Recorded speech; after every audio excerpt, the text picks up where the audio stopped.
स्वागत है आप सबका आज के इस वीडियो में। दोस्तों 16 जनवरी 2003 ये वो दिन था जब नासा के कनाडी स्पेस शटल से कोलंबिया स्पेस शटल ने स्पेस के लिए उड़ान भरी थी। इस स्पेस शटल में अंतरिक्ष में जाने वाली पहली भारतीय महिला कल्पना चावला समेत 7 और अंतरिक्ष यात्री सवार थे। इन्हें स्पेस में जाके कई नए एक्सपेरिमेंट्स को कंडक्ट करना था। नासा के इस मिशन को STS-107 का नाम दिया गया था। कल्पना के ओवरऑल कैरियर को देखें तो ये कल्पना का केवल दूसरा ही स्पेस मिशन था, जो कि उनका आखिरी स्पेस मिशन भी बन गया था। 15 दिन 22 घंटे और 32 मिनट तक स्पेस में रहने के बाद 1 फरवरी 2003 को पृथ्वी के वातावरण में एंट्री करते वक्त कोलंबिया स्पेस शटल के इंसुलेशन सिस्टम में गड़बड़ी आ जाने के कारण पूरा स्पेस शटल आग के शोले में तब्दील हो गया था, जिससे उसके अंदर बैठे सभी क्रू मेंबर्स की मौत हो गई थी। तो आखिर उस दिन कोलंबिया स्पेस शटल में क्या हुआ था जिससे हमने अपने देश की एक बहादुर बेटी को खो दिया था। आज के इस वीडियो में हम आपको कल्पना चावला की इसी अकल्पनीय स्पेस जर्नी के बारे में डिटेल में बताने वाले हैं। तो चलिए दोस्तों फिर बिना किसी देर के वीडियो को शुरू करते हैं। दोस्तों कल्पना चावला का जन्म 17 मार्च 1962 को हरियाणा के करनाल जिले में हुआ था।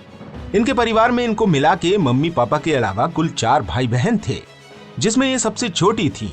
इन्हें बचपन से ही अंतरिक्ष, तारों और एरोप्लेन्स में बहुत इंटरेस्ट था। कल्पना चावला की मां ने एक इंटरव्यू में बताया था, जब कभी भी वो लोग अपने घर की छत पर सोते थे तब कल्पना रात भर तारों को ही देखा करती थीं। उन्होंने अपनी स्कूलिंग करनाल के टैगोर बाल निकेतन सीनियर सेकेंडरी स्कूल से पूरी की थी। साल 1976 में ये पंजाब इंजीनियरिंग कॉलेज से bachelor of engineering in aeronautical engineering करने के बाद ये 1982 में अमेरिका चली गई थी और वहां पे उन्होंने अर्लिंगटन की यूनिवर्सिटी ऑफ टेक्सास से master of science in aerospace engineering की डिग्री ली थी, जिसके बाद उन्होंने साल 1988 में यूनिवर्सिटी ऑफ कोलोराडो बोल्डर से एरोस्पेस इंजीनियरिंग में PhD और एक मास्टर्स की डिग्री की पढ़ाई पूरी की थी। और इस वक्त तक कल्पना चावला एक सर्टिफाइड फ्लाइट इंस्ट्रक्टर बन चुकी थी और इन्हें कई सिंगल और मल्टी इंजन कमर्शियल प्लेन उड़ाने का लाइसेंस भी मिल चुका था। कल्पना ने साल 1988 में ही नासा के AMES रिसर्च सेंटर में काम करना शुरू कर दिया था, जहां पर इन्होंने vertical and short take off and landing पर कंप्यूटेशनल फ्लूइड डायनामिक्स की रिसर्च की थी। और साल 1991 में इन्हें परमानेंट US सिटीजन की सिटीजनशिप मिल गई थी।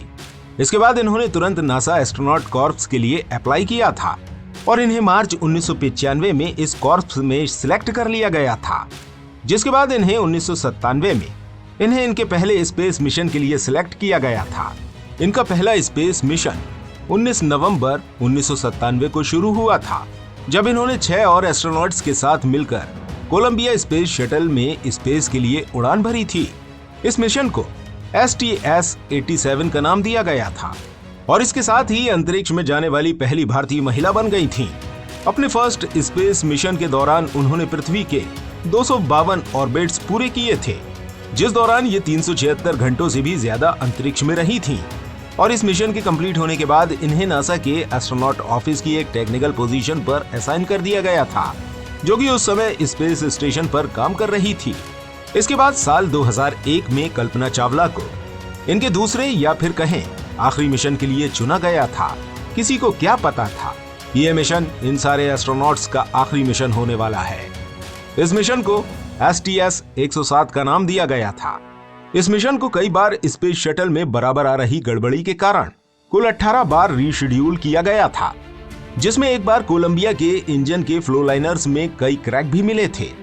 16 जनवरी 2003 को कल्पना ने अपनी आखिरी स्पेस मिशन STS-107 के लिए उड़ान भरी और शटल के क्रू को इस मिशन के दौरान space science, advance technology development और एस्ट्रोनॉट हेल्थ एंड सेफ्टी से रिलेटेड कई एक्सपेरिमेंट कंडक्ट करने थे और इन्होंने इन सारे एक्सपेरिमेंट को सक्सेसफुली पूरा भी कर लिया था। लेकिन इन सारी सफलताओं के बाद अब इनका अंत इनका इंतजार कर रहा था। असल में कोलंबिया स्पेस शटल के लॉन्च होते वक्त रॉकेट बूस्टर के इंसुलेशन फोम का एक टुकड़ा टूटकर शटल के एक विंग से टकरा गया था, जिससे स्पेस शटल के विंग में एक 10 इंच बड़ा छेद हो गया था। और रिपोर्ट्स की माने तो नासा के वैज्ञानिकों को लॉन्च के बाद ही स्पेस शटल को हुई डैमेज का पता चल गया था, पर उन्होंने इसके बारे में किसी भी एस्ट्रोनॉट को नहीं बताया था। तो आखिर जब नासा को पहले ही स्पेस शटल में हुई इस डैमेज के बारे में पता चल गया था, तो उन्होंने एस्ट्रोनॉट को इसके बारे में क्यों नहीं बताया था? आखिर नासा ने ऐसा क्यों किया और इतना बड़ा हादसा आखिर कैसे हुआ? चलिए जानते हैं। दोस्तों, कई लोगों का कहना है कि अगर एस्ट्रोनॉट्स को स्पेस शटल में हुई इस डैमेज के बारे में बता दिया जाता तो वो कुछ करके अपनी जान बचा सकते थे, पर ऐसा बिल्कुल भी पॉसिबल नहीं था, क्योंकि उस फोम इंसुलेशन के टुकड़े से शटल को जो डैमेज हुआ था उसको रिपेयर करना, वो भी स्पेस में एक लिमिटेड सप्लाई के साथ, इम्पॉसिबल था। और इसके बावजूद अगर उनको इस डैमेज के बारे में लॉन्च के वक्त ही बता दिया जाता तो वो अपने मिशन को ठीक से अंजाम न दे पाते और इसके साथ ही अपनी जिंदगी के उन आखिरी पलों को भी खुशी से ये सोच कर न जी पाते कि जल्दी ही वो मरने वाले हैं। कुछ लोग फिर भी इसे नासा की लापरवाही ही मानते हैं, लेकिन एक बात तो पक्की है कि लॉन्च के बाद हुई उस डैमेज को बिना अर्थ पर वापस आए तो ठीक नहीं किया जा सकता था, और इसलिए नासा ने मिशन को ऐसे ही चलने देना ठीक समझा और वो बस अब दुआ करने लगे कि एटमॉस्फेरिक री एंट्री के टाइम शटल बिना किसी दिक्कत के वापस अर्थ पर लैंड कर जाए। और फिर आखिर वो दिन आ ही गया जब कोलंबिया स्पेस शटल को पृथ्वी पर वापस आना था। 1 फरवरी 2003 को इंडियन टाइम के अनुसार शाम 7:46 पे 15 दिन 22 घंटे और 20 मिनट की स्पेस फ्लाइट के बाद कैनेडी स्पेस सेंटर के रनवे 33 पर कोलंबिया लैंड करने वाला था। अब तक ये पूरा मिशन बहुत ही अच्छे से चल रहा था।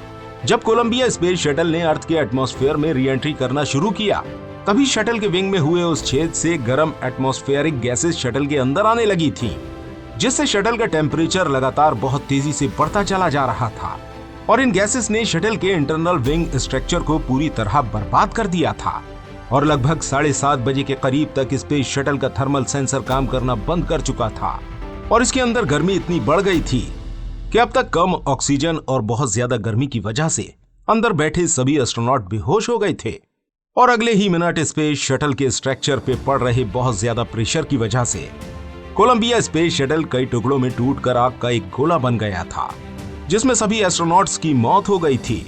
और इस भयानक नजारे को उस वक्त वहां मौजूद हर व्यक्ति ने अपनी आंखों से देखा था कि कैसे वो स्पेस शटल एक आग के गोले में तब्दील हो गया था और इसके साथ ही इसके अंदर बैठे वो 7 एस्ट्रोनॉट्स भी अब सिर्फ एक याद बनकर रह गए थे। नासा ने इन सारे एस्ट्रोनॉट्स को श्रद्धांजलि देने के लिए कई स्पेस रिलेटेड चीजों को इनका नाम दिया, जिसमें मंगल ग्रह पर स्थित 7 पहाड़ियों को इस स्पेस मिशन में जाने वाले 7 एस्ट्रोनॉट्स के नाम पर रखा गया है। आज के समय में हर भारतीय कल्पना चावला का नाम बड़े आदर और गर्व के साथ लेता है। ये आज के एस्ट्रोनॉट्स के लिए एक बड़ी रोल मॉडल बन चुकी हैं और सभी फ्यूचर एस्ट्रोनॉट्स को इनकी लाइफ से काफी कुछ सीखने को मिल सकता है। वैसे दोस्तों, आपको क्या लगता है कि सच में STS-107 मिशन के साथ हुए इस हादसे को रोका जा सकता था? अपने व्यूज हमें कमेंट सेक्शन में जरूर बताइए। वीडियो अच्छी लगी हो तो लाइक करें और शेयर करें और ऐसे ही और अमेजिंग वीडियोस के लिए हमारे चैनल को सब्सक्राइब करें।